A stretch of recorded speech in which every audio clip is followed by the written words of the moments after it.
Welcome to an author's journey, where a prominent author chats with us about their journey as a writer. I'm your host, Joe Pizzo. Today's guest is Eve Delson, a senior attorney who works in house at a large company.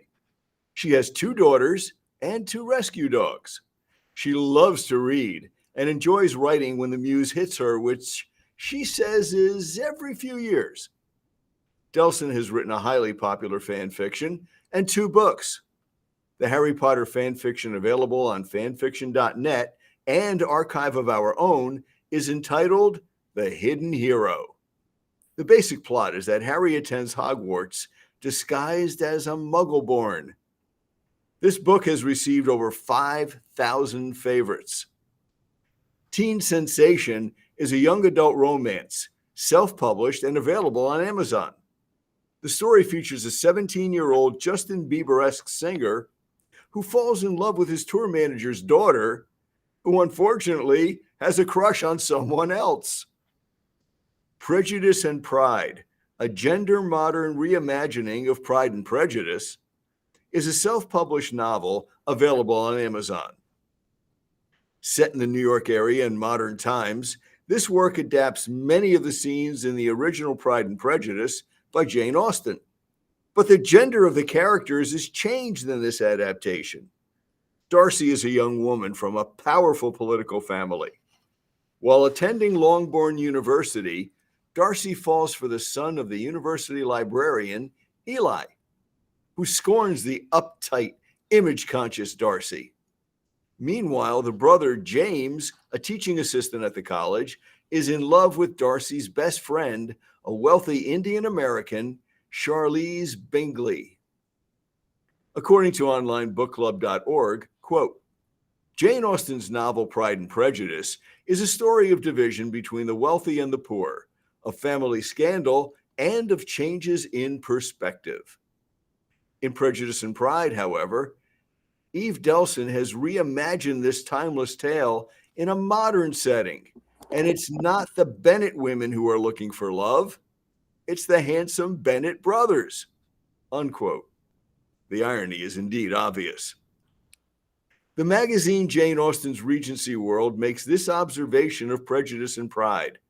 Quote, Eve Delson has done a great job of reversing all the roles. Eli and his brothers, James, Martin, Kit, and Lyndon, are instantly recognizable, as are Darcy and her best friend, Charlize Bingley. The university setting, with all its tricky personalities and petty rivalries, works neatly as a microcosm of contemporary society. And the role reversal of the Bennet parents is a particular delight. It really is very interesting to have Mrs. Bennet recast as a dryly witty college librarian, while Mr. B twitters and fusses ineffectually in the background. And even though we know how it all ends, watching the tale unfold afresh is remarkably satisfying, unquote. With that as preface, let me welcome you, Eve Delson, to an author's journey. It is a pleasure to have you visit with us today. So let me start off by saying, Joe, thank you. It is truly a pleasure to be with you today, and I really appreciate you having me here. So I would love to delve into these books with you and answer any questions you may have. Okay, so let's get right to it then.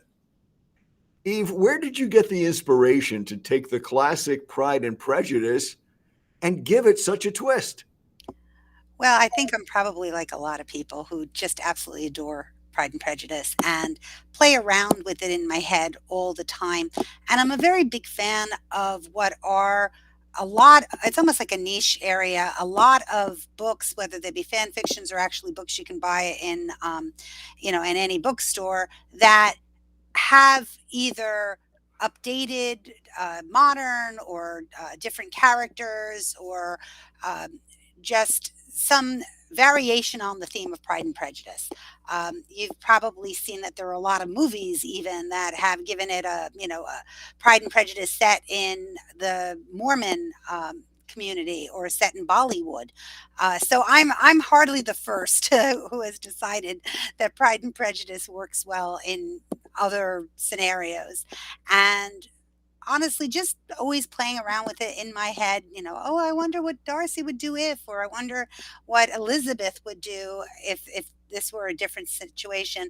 And then just one day popped in my head the idea of, well, how would it be if Elizabeth weren't a woman, but would be a guy, and Darcy is not, a stuck up, not just wealthy but powerful man. How would it be if the roles were reversed and it was a woman? Now, what role did the power play in this? And I know that's kind of playing on the phrase power play, but it seems as if that, as you said that phrase, your eyes kind of lit up a little bit. Well, yeah, it is interesting. I mean, that was one of the things as I was writing this story. It was a slightly difficult nuance, which is it's modern, so you don't have the same caste, and it's set in the United States, so it doesn't have the same caste system of Regency England, but you also do have it be a woman rather than a man that is the one in the position of power. And I think that what was interesting to me about the character of Eli, Elizabeth in male form, is that she won't uh, she didn't in the book Pride and Prejudice, and Eli in the book of Prejudice and Pride, won't allow the power to be taken from him just because you think your birth is better, you have money. That really a sense of self empowerment, that you are an individual who has value because of your maybe you're smart, you're kind, you're witty, you have something to bring, and you're just as good as anybody else. And that was kind of fun to write, to basically, I guess, be very American that way, to say, individual worth matters, and you can't just assume you're better than me because you have more money. So values and morality seems to be driving this book. Absolutely, absolutely.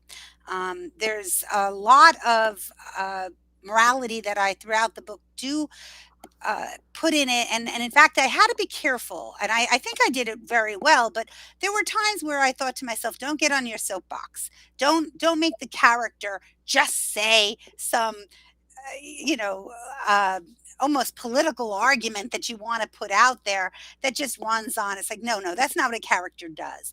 But your philosophy can come through in some things that the characters say. Eli's character is studying for a master's degree in conservation and conservation advocacy specifically. And so there are a couple of conversations that he has during the course of the book where he makes it clear that he does believe that there is something that we all owe to each other and to the planet. Now, you mentioned that at a previous time, your daughters read the book and gave you feedback before you finalized the work. So, when they read it and gave you the feedback, did their input change not only what you wrote, but your approach to writing what you wrote? This was actually really interesting to me, and it shows a generational divide, to be honest, because I think almost anybody would understand that if you were reading Pride and Prejudice today, you have to understand the context of when it was written, the late 1700s, published in early 1800s. And you have to understand what the character's world view would be and what would be considered appropriate dialogue and appropriate context that they're dealing with. What I found was so interesting in the book I was writing is I'm writing a modern book, and I'm asking my daughters to weigh in on it, and obviously really happy that they liked it, and were giving me specific suggestions. But what I found was most interesting is how in a generation, my girls are, when they read it were in their late teens, um, that the dynamic between men and women has changed. and that some of the language and situations that a person from my generation, and I'll say, growing up 70s, 80s, 90s, that being my uh, really frame of reference, that some of the interactions that were just common, I wouldn't have thought twice about, are slightly different in today's day and age. The language that the men and women use to each other, what they consider appropriate, is a bit different, and that was really fascinating to me. Did you find that it was difficult or kind of amusing to go back and try to make that balance? Well, I did find it a little bit difficult because the characters are speaking to me in my head. Right. So I think probably like most authors, you let the characters tell you what they want to say. But what they want to say is obviously coming through my brain. And so I had to say to them, look, I'm sorry. You can't say it this way. you know, would you mind saying it another way? And I'm like, well, I don't know. Rephrase it entirely then. I don't think I want to say it that way. So it's like getting into a little bit of a dialogue with the characters to say, is this authentic to you? And wanting it to still be authentic. And I'm very happy my girls told me, well, authentic in today's modern age, the guy wouldn't have said this or the girl wouldn't have said that. But it had to be authentic in my ears, what the characters are telling me they want to say too. So that intersectionality was actually a little bit interesting and sometimes a little bit challenging. Not enormously so, but it wasn't so easy. It took a little bit of negotiation with my characters. It's obvious that there's a big impact on the impact, I'm sorry, on the feedback that your daughters have given you. Uh, and is that difficult to sit there and take advice from the kids you've raised and you've been giving advice to? Not at all. In fact, I love Okay. it. I love it. First off, my both daughters, and it's funny, they both read it separate times and they both gave me tremendously wonderful feedback. And here I wrote a book that I thought was really good and I really liked it. And then, like I guess any editor situation, you have somebody read the book and they give you some very pointed feedback. And both of my girls very smart. And I thought, you know what? You are truly making this book better. And it really, when I would write it and fix it, and by the time I got to the last version, I'm like, boy, I thought the first version was good, but this is so much better. And really appreciative of why they were saying what they were saying because they're not coming to me with stupid ideas. They're coming to me with things that are like, well, I don't understand what this person is thinking. You know what this person is thinking, but I'm the reader.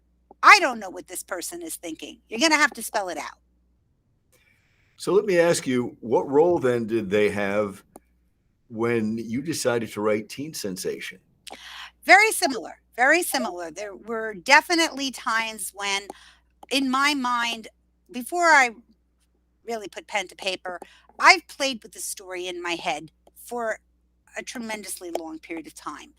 And I have scenes almost entirely scripted.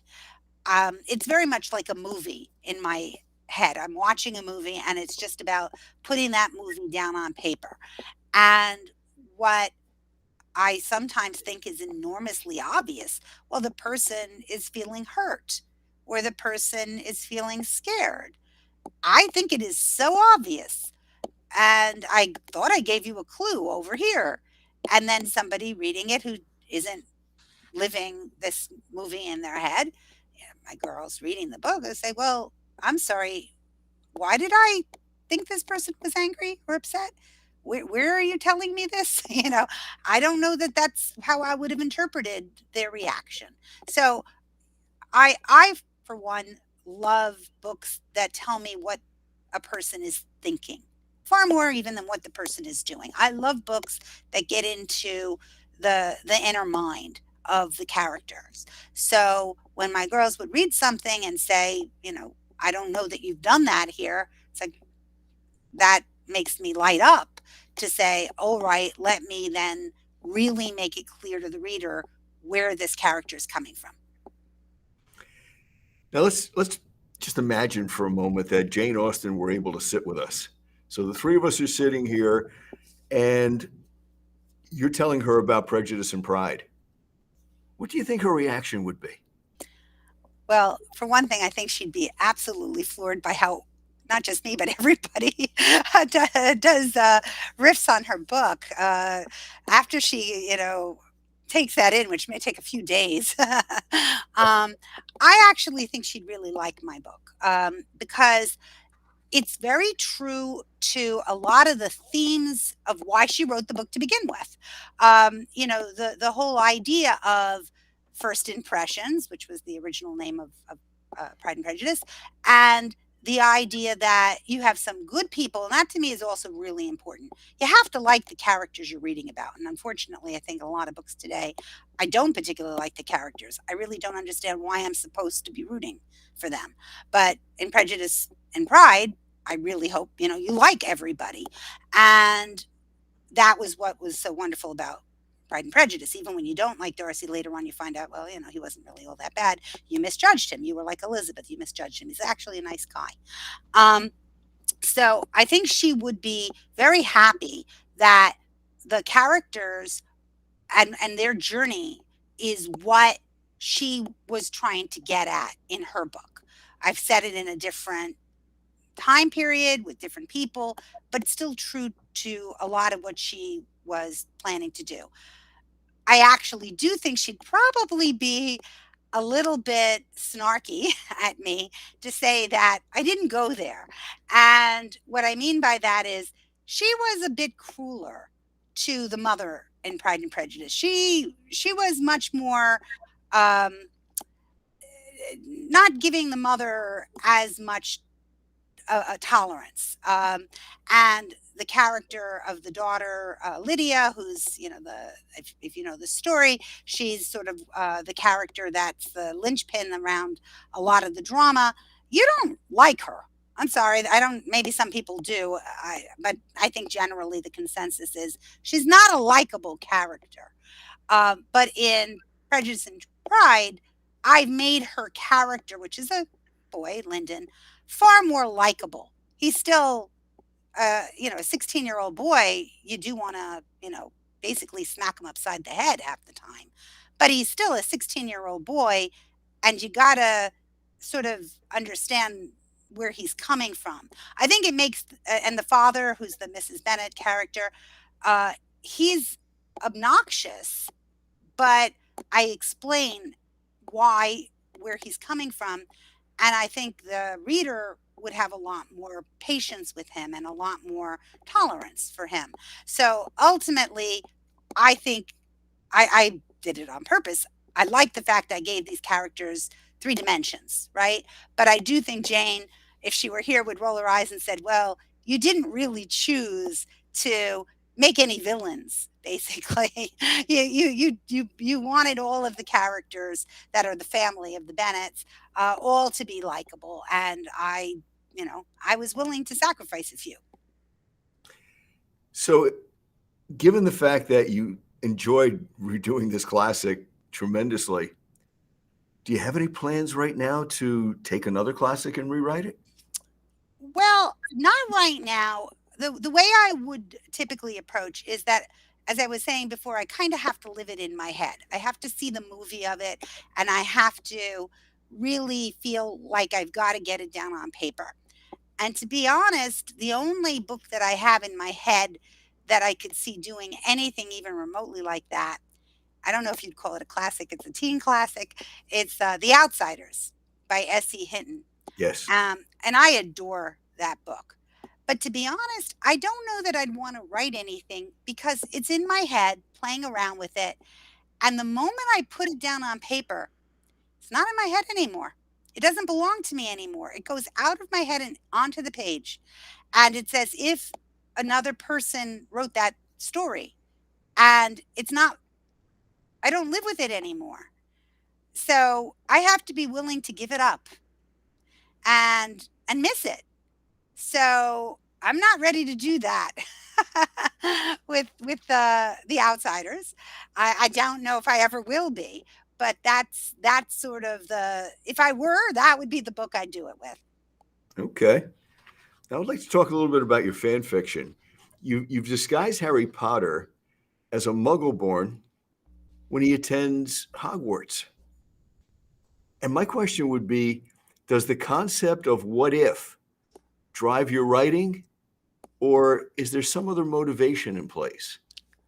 Well, actually, particularly with the Hidden Hero, which was the fanfic of Harry Potter, what really drove my motivation for that one is almost a little bit backwards in that I wrote it for a principle. And the principle is that there's a lot of people who have really tremendously difficult backgrounds. They are dealing with abuse and trauma that I can't even begin to imagine. And I can sympathize as much as I can, but I also really want to share with them something I believe from the bottom of my heart, which is that your past influences you, shapes you to some degree, it does, but that it doesn't have to define you.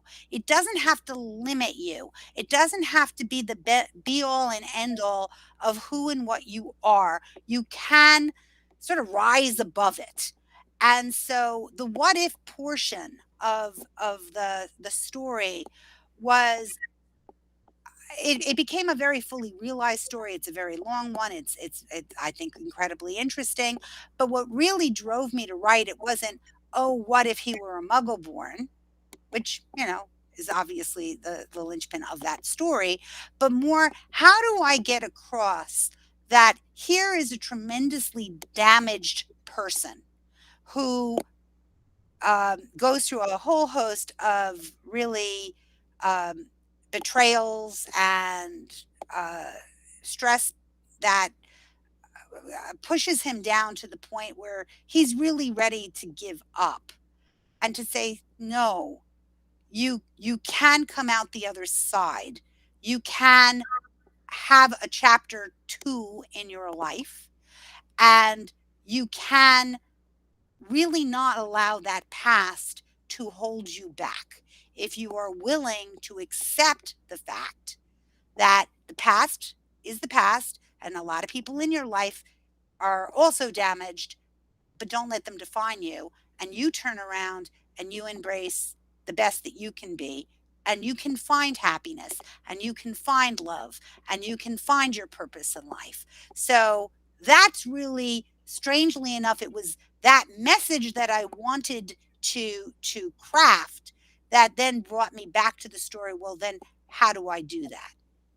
It almost seems as if your message comes first, It did. and Absolutely. you're like building a story around this message. Yes, yes. And to some degree, that's true in Prejudice and Pride as well. My message being the message that resonated me with the original Pride and Prejudice, which is you are important, as important as anybody else. Uh, and the person who's looking down on you because of their status, no, no, no, no, no, no. That ain't the be all and end all. You know who you are is what is valuable. And very similarly in The Hidden Hero. Luigi Pirandello wrote Six Characters in Search of an Author, and it sounds to me as if you may have six messages and you're looking for either a classic to spin or a story to tell. Yeah, yeah. I think that's probably very insightful. It's very true. I do feel, this is a difficult world we live in. It has a lot of, unfortunate realities. But I do think that there are some universal messages of positivity that we all need to embrace. And some of that is that, you are individually empowered to be the best you that you can be. And that makes you worthy. And it also gives you um, responsibility to be the best you that you can be. Now, in my introduction, I mentioned that you love to read and that you enjoy writing when the muse hits you, which you say is every few years. Are you sometimes just too busy, too overwhelmed to write, or is there a different reason that the muse visits you somewhat infrequently? It is definitely that I am too busy. um, because when you get involved in writing, or at least for me, when I decide, okay, I have this story that I need to get down on paper, it feels all consuming. Um, it's hard for me to concentrate on all the rest of the real world that I have to concentrate on, such as, getting dinner on the table or spending time with family. I just want to, go in the corner and scribble. And it takes, there's no ifs, ands, or buts about it. It takes time to put words on a paper and to basically polish them in a story that you want. You have to be prepared to spend that time. And I just unfortunately think that I don't have the luxury of devoting the hours that would be necessary. I think a lot of folks don't realize that when you write something, it isn't written in one or two or even three sittings. There are plannings, there are drafts, there are edits, and then you're editing your edits and you edit the edits that you edited. And it can be an overwhelming process that can consume part of your life. Yeah, I agree. And a very enjoyable part of my life. Don't Right, get me wrong. It's a right. lot of fun, Sure. but then you are perhaps, giving up something else. And in the case, me, it's like, I can't live in an island here. I do have responsibilities and have to be there for others. And so the question is really, at what point am I in that stage where I'm like, you know what, I'm going to take this period of time where I am going to be somewhat off the map for a while and really focus on writing. Now let's talk about you a few years back when you were growing up. Who were your favorite authors? Well, I feel like I'm very trite, but I am going to say Charles Dickens. I don't think anybody can touch him.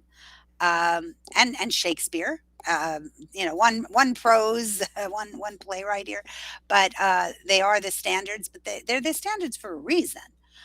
They are wonderful, and I read a lot of the classics. I adored Les Miserables, obviously translation, Count of Monte Cristo, things like that.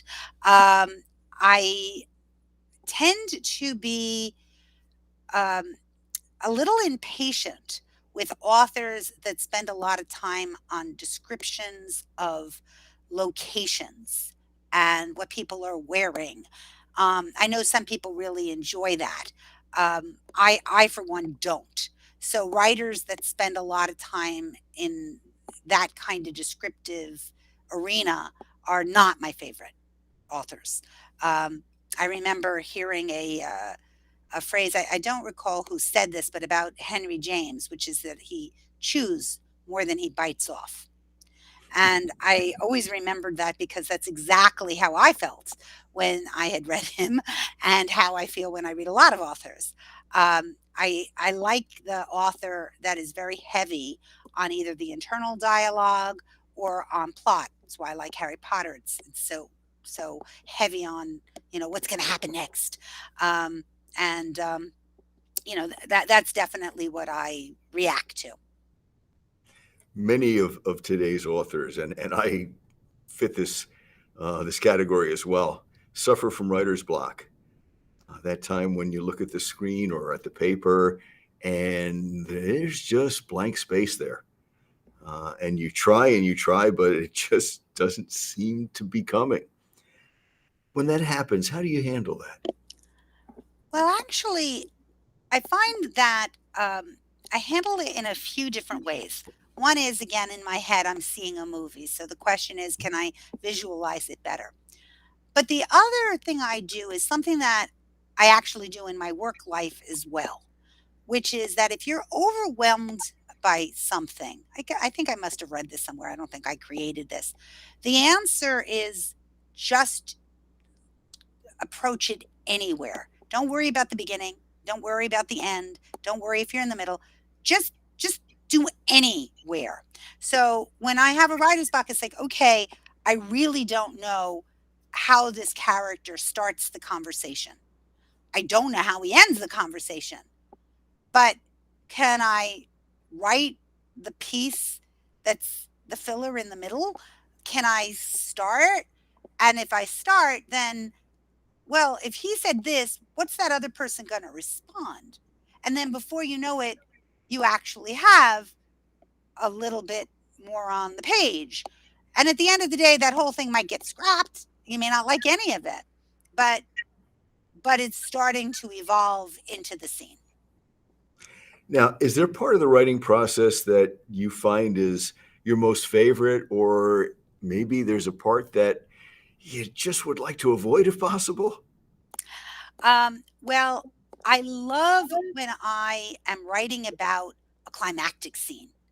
That is so exciting, right? And in Pride and Prejudice, for people who know the book well, there are some very iconic scenes. And when I would figure out how I was going to translate that scene into a modern context, making it fresh, making it new, and I'm writing that scene, that is so much fun. But you can't just write that scene. You've got to write all the pieces that lead you up to that scene and after that scene. And you can't make that boring. It has to flow. You've got to have it still be as important a part of the book as anything else. You, the reader, are reading every page. And you can't say, well, the next two pages are going to be boring, but the third page is going to be interesting. No, you've got to be like, I'm reading this book and I like the page I'm reading and I like the next page I'm reading and I like the page after that. Oh wow, we're getting to a really cool part, but not like I didn't like the other parts too. So it is a little bit like, I'm sorry, you can't just have dessert, you have to have the meal, and the meal can be fun. So it's not like you're upset that you're eating a nice satisfying meal, but it isn't lemon meringue pie. So you're like, I gotta do it all. I gotta go back and do the rest of it, not just the dessert. So, unless you finish your meal, there is no dessert. Exactly, I exactly. get it. Let me ask you, have you ever thought about maybe just tossing your regular routine and saying, you know what? I'm going to be a full time writer? Well, early on, when I was in high school, I actually thought I might be a writer, and at one point thinking I might be a journalist. And then I realized I didn't have the personality to be a journalist. I couldn't be as neutral as you would need to be, and um, I decided that most other types of writing that I would find enjoyable, I didn't want it to be that it stopped being enjoyable because now it was a job and I had deadlines and it was going to become just pressure and stress and people demanding. So I didn't go the writing route and instead, have it more as an avocation. And at this stage in my life, if I were to stop what I'm doing and say, hey, look, I've had enough of that, I can become a full time writer now. I think for the same reason, I wouldn't really be prepared to have that be, all right, I got to get up every day, sit at my computer, and this is what I have to do. Not what I want to do, but what I have to do. I enjoy writing and it's fun. And I like the idea that it will stay fun. Now, what bit of advice would you give to our audience of writers? Well, I hate to be a little bit of a negative person here in terms of anyone who wants to be a full time writer. But I think that to be realistic, if you want to be a fiction writer in particular, I don't think that it's likely that that can be your day job. I don't think that there are that many, even successful writers, that can make a living out of being a fiction writer. I think that you'd have to supplement your income in some way. And that might be perfectly okay. You might not mind also being a journalist or writing, uh, articles for magazines in addition. But if you want to really be a full time writer, I think that you're really not going to likely be able to pay the bills on just thinking, I'll write this really wonderful book. I'm going to get an agent. It's going to get published, and I'm going to get lots and lots of money. And they'll make somebody will do a movie option on it. I just, even no matter how good you are and how good that book is, I think that the likelihood of that is unfortunately low. So if you love to write, write. And maybe more than I do, make it not as sporadic as perhaps my trajectory has been. You can make it that you're writing far more frequently. But I do think that you'll need to consider, how are you going to pay the bills in the meantime? And if you're lucky enough to hit it, I think that's fabulous. I'm still going to say it's not likely that even with a successful book, that that's going to keep the lights on. It's just unfortunately not a, a profession that lends itself easily to actually supporting somebody as a job and as a lifestyle.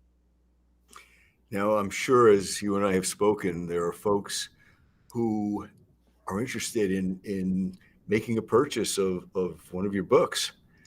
And we mentioned early on uh, ways to do that. Would you like to mention that again? Well, thank you very much. They are available at Amazon, but you really would need to search through my name, which is Eve Delson, because if you type in Prejudice and Pride, for example, it's going to bring Pride and Prejudice, no matter how many times you try to say, no, I mean it the opposite way.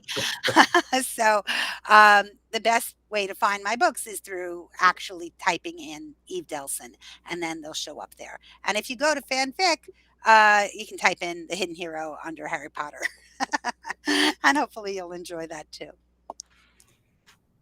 Are there any final thoughts that you'd like to leave our audience with?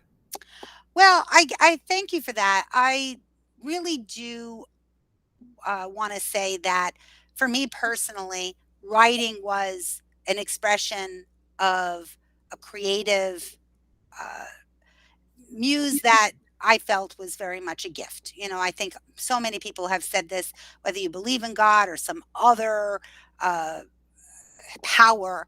The fact is that it does feel almost like it's extracorporeal. It doesn't feel like it's necessarily even you at a certain point. And I love the creative process and I loved writing the books. It's frustrating, to be honest, when you write something that you know is good. And honestly, I've read so many books. I'm a voracious reader.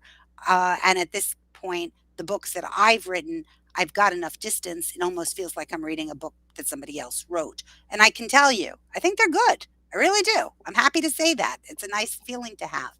Um, so I'm very happy that I wrote, and I hope that I get to write in the future as well. It's frustrating when you can't share that with enough other people.